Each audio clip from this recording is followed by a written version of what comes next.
আমরা স্বাধীন দেশে বাস করি। এখন অগস্ট মাস চলছে। 15 অগস্ট আমাদের দেশ স্বাধীন হয়েছিল 1947-এ। বাট আমরা এখনও মন মানসিকতা থেকে কিন্তু এখনও স্বাধীন হতে পারিনি। আজও আমরা মেয়েরাই মেয়েদের শত্রু। দেখুন আরজি করের ঘটনাটা। শুধু তাই নয়, আমি আজ একটু স্যালনে গেছিলাম, তো সেখানে গিয়েও বুঝলাম যে মেয়েরাও মেয়েদেরই শত্রু।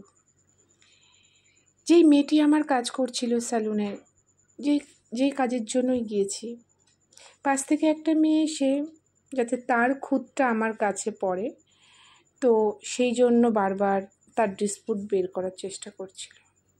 তো আমি ভাবছিলাম যে আজও সমাজটা অনেকটা পিছিয়ে আছে।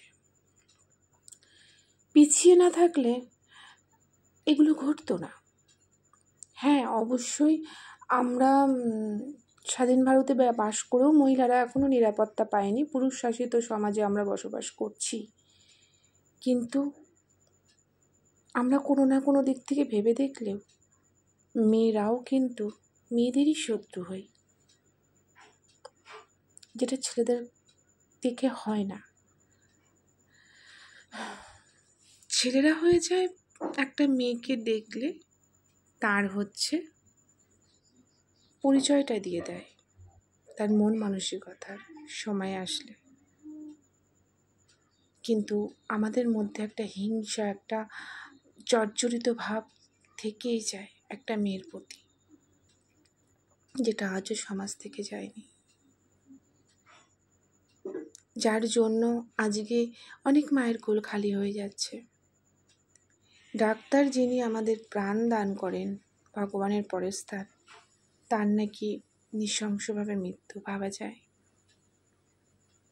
তো চলুন আমি আপনি সবাই ঘরের কন্যা, সবাই মিলে মেয়েদের অবাধে স্বাধীনভাবে চলাফেরা করা একটা দায়বদ্ধ হই।